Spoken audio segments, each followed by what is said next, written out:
June 13th, 1983, Houston, Texas. A summer night, thick with heat and violence. Karla Faye Tucker, 23 years old, stood over two bodies with a pickaxe in her hands. She would later say she felt a rush of pleasure with each swing. 15 years later, she became the first woman executed in Texas since 1863. Welcome to Shattered Crime, where we uncover the darkest truths behind America's most shocking cases. Today, we explore Texas's most notorious female criminals, from death row inmates to sex traffickers, from pickaxe killers to women who may be innocent. These are the true stories of women who crossed the ultimate line or were accused of doing so. First case, Karla Faye Tucker, 23 years old. Houston, Harris County, Texas. Karla Faye Tucker was born November 18, 1959, into chaos. By age 8, she was smoking cigarettes. By 12, she was using drugs and engaging in sexual activity. Her parents divorced after she learned she was the product of an extramarital affair. She dropped out of school at 14, became involved in prostitution, and traveled with rock bands. She married briefly at 16. Ems, Karla, and Garrett broke into Jerry Dean's apartment in Houston to steal a motorcycle. They brought keys they'd found earlier. Dean was asleep. Garrett struck him with a hammer. Then Karla took over. She grabbed a pickaxe and swung it repeatedly into Dean's body. Then she turned to Deborah Thornton, who was also in the apartment. Karla struck Thornton again and again.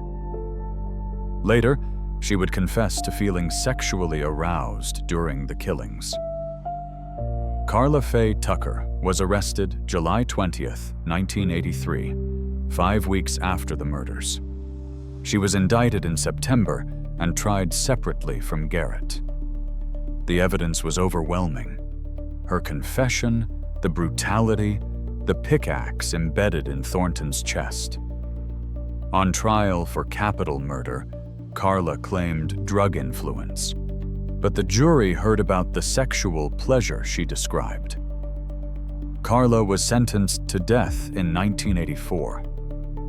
While on death row, she underwent a religious conversion in October 1983, becoming a born-again Christian. She married her prison minister, Dana Lane Brown, by proxy in 1995. Her case generated international attention. Pope John II, UN officials, and politicians urged clemency. But Texas Governor George W.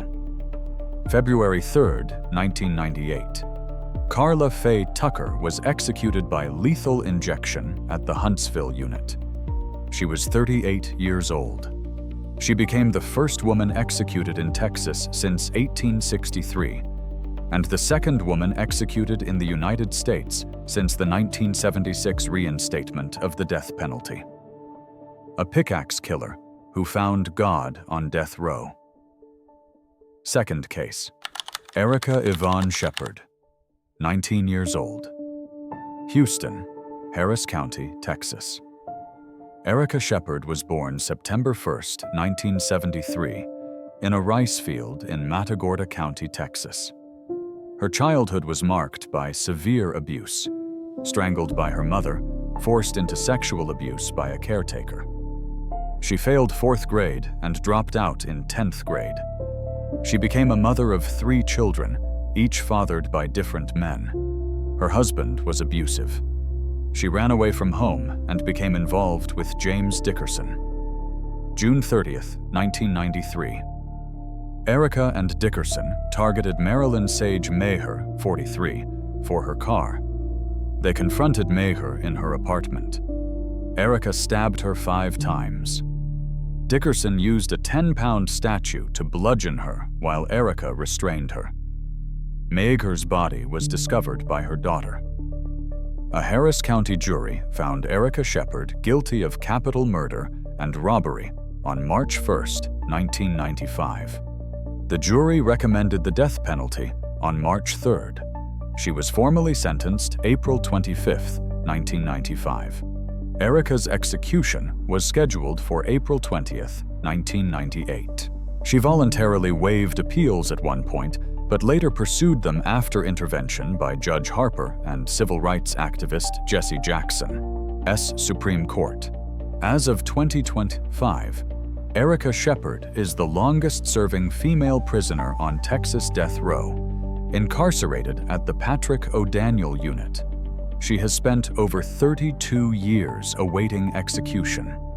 She was 19 when arrested. She's now 51, decades on death row. Third case, Susan Lucille Wright, 26 years old. Houston, Harris County, Texas. Susan Wright was born April 24, 1976, in Houston. She briefly worked as a topless dancer at 17. She met Jeff Wright in 1997 and married him in 1998 while pregnant. They had 2 children, Bradley and Kaylee. But Susan claimed Jeff was physically and emotionally abusive for years. January 13, 2003. Susan tied her husband, Jeff Wright, 34, to their bed in the White Oak Bend subdivision. Then she stabbed him 193 times with 2 knives. She buried his body in the backyard and painted the bedroom to cover the blood. The next day, she filed a false domestic abuse report. 10 days later, she confessed to her attorney, who alerted authorities. Susan's trial began February 24, 2004. The defense argued self-defense due to prolonged abuse. The prosecution depicted her as a scheming wife motivated by a $200,000 life insurance policy. They emphasized her past as a topless dancer to cast doubt on her sincerity. The bed was brought into the courtroom for demonstration. On March 3, 2004, Susan Wright was convicted of murder and sentenced to 25 years in prison. In 2010, her sentence was reduced to 20 years due to ineffective counsel during the punishment phase. Susan was released on December 30, 2020, at age 44. Her case was profiled on Snapped, 48 Hours Mystery, and Deadly Women. A Lifetime movie, Blue-Eyed Butcher, 2012, starred Sarah Paxton as Susan Wright, a woman who claimed she stabbed her husband in self-defense 193 times. A jury convicted her, a case that divided opinion on abuse and murder. Fourth case, Kimberly Diane Cargill, 43 years old. Smith County, Texas. Kimberly Cargill was born November 30, 1966, in Jones County, Mississippi. She was molested at age 11 by a family member. She married 3 times and was the mother of 4 sons. But Kimberly had a history of abusing her children and family members. Physical assault, locking children in rooms, choking her husbands, setting fires. A custody hearing was scheduled for June 23, 2010. Cherry Walker, 39, a babysitter, was subpoenaed to testify against Kimberly. On June 18, 2010, Kimberly lured Walker under the pretext of going to dinner. She killed Walker by asphyxiation to prevent her from testifying. The body was found the next day and identified 4 days later. Kimberly was arrested within the month. She was indicted in October 2010 by a Smith County grand jury for capital murder. Kimberly claimed Walker died from a seizure, that she attempted CPR, and disposed of the body in a panic. Prosecutors argued she murdered Walker to prevent testimony. Expert testimony revealed Kimberly had borderline personality disorder with antisocial and narcissistic tendencies. Her IQ was 114. She knew exactly what she was doing. On May 18, 2012, Kimberly Cargill was convicted of capital murder. On June 7th, she was sentenced to death by lethal injection. Multiple appeals were rejected by the Texas Court of Criminal Appeals in 2014, 2017, and 2020. Kimberly Cargill remains on death row at the Patrick O'Daniel unit. As of 2025, she awaits execution. A woman who killed to hide her abuse of children. Murder to silence a witness. Fifth case, Kimberly LaGayle McCarthy, 36 years old. Lancaster, Dallas County, Texas. Kimberly McCarthy was born May 11, 1961. She worked as an occupational therapist and home health aide. She married briefly in 1993 and had one son.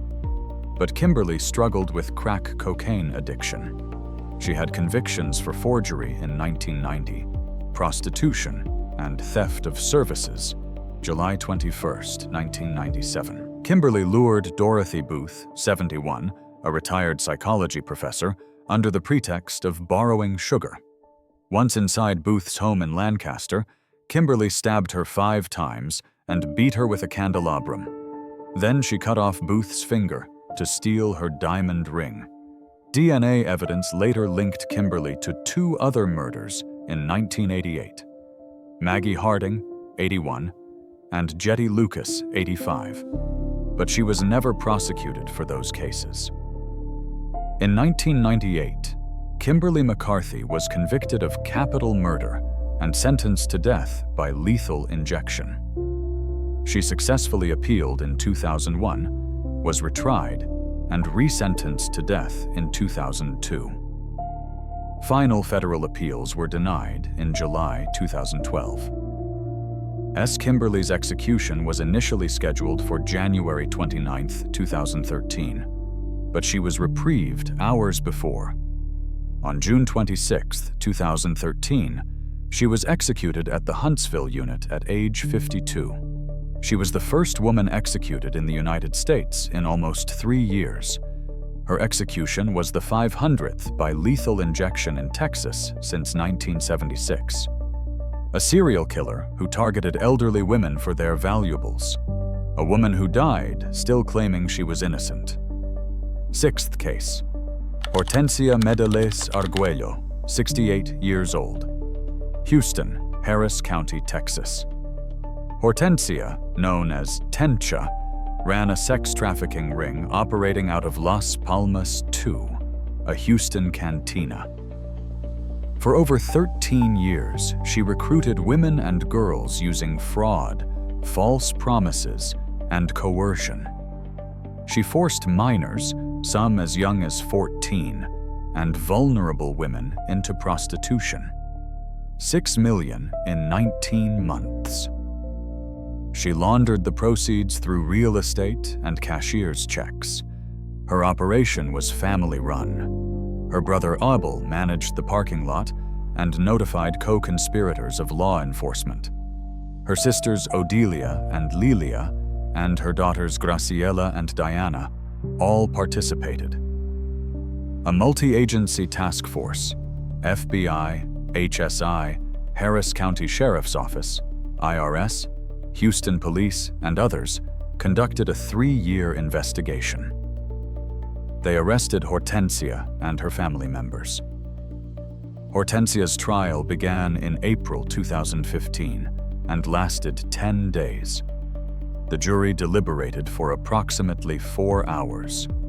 Hortencia Medeles-Arguello was sentenced to life in federal prison. $5 million in property and assets. She is currently awaiting transfer to the Bureau of Prisons. A grandmother who ran a sex trafficking empire.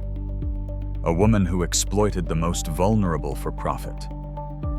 An organized criminal enterprise. 7th case. Karla Jackelin Morales, 24 years old. Spring, Harris County, Texas. Karla Jackelin Morales was connected to MS-13, one of the most violent gangs in America. In 2018, she played a critical role in a gang-related murder, not as the killer, but as the lure. Jose Alfonso Villanueva, 24, allegedly disrespected MS-13 gang members in a rap battle. The gang wanted revenge. Karla lured Villanueva to a remote field in Spring, Texas, under the pretense of celebrating his birthday. 5 MS-13 gang members ambushed him. They slashed him with a machete and shot him as he tried to escape. HSI Houston, Harris County Sheriff's Office, and Houston Police Department investigated the murder. Karla Morales was scheduled for trial in October 2021, but jumped bail and cut off her ankle monitor. After her arrest, Karla pleaded guilty before trial. She admitted to knowingly facilitating the murder by luring Villanueva to the ambush. Karla Jackelin Morales is currently incarcerated. Her case highlights female involvement in gang-related murders, including planning and facilitation roles. She didn't swing the machete or pull the trigger, but she brought the victim to his killers. A woman who lured a man to his death over a rap battle insult. A gang killer behind bars. 8th case. Melissa Lucio, 37 years old. Cameron County, Texas. Melissa Lucio grew up in a violent, impoverished household. She suffered sexual abuse from family members and married at 16. She struggled with poverty, cocaine use, and PTSD from years of trauma. February 17, 2007. Paramedics found Melissa's 2-year-old daughter, Mariah, unresponsive. Melissa claimed Mariah had fallen downstairs. The medical examiner observed severe bruising and bite marks. Police interrogated Melissa without counsel present. Under psychological pressure, she made statements they interpreted as a confession. Her court-appointed attorney was later accused of ineffective counsel. Prosecutors claimed Melissa physically abused Mariah, leading to her death. In 2008, Melissa Lucio was convicted of murder and sentenced to death. She has been on death row ever since. Multiple appeals have been filed, citing ineffective counsel, prosecutorial misconduct, and flawed evidence presentation. Melissa is incarcerated at the Mountain View Unit in Gatesville, Texas. She receives visits from nuns at a nearby convent who provide spiritual support.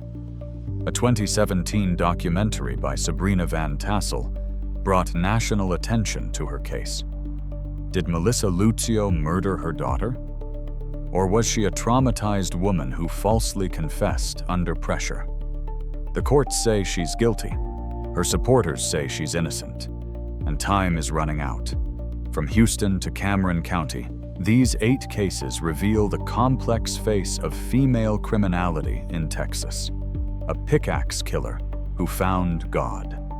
A woman on death row for over 3 decades. A wife who stabbed her husband 193 times. A mother who killed to hide abuse. A serial killer executed as number $500. A sex trafficking matriarch. An MS-13 accomplice. What connects them? Some were driven by addiction, others by desperation or greed. Some claim abuse drove them to kill. Others showed no remorse. And one may not have committed the crime at all. Texas has executed more women than any other state since 1976.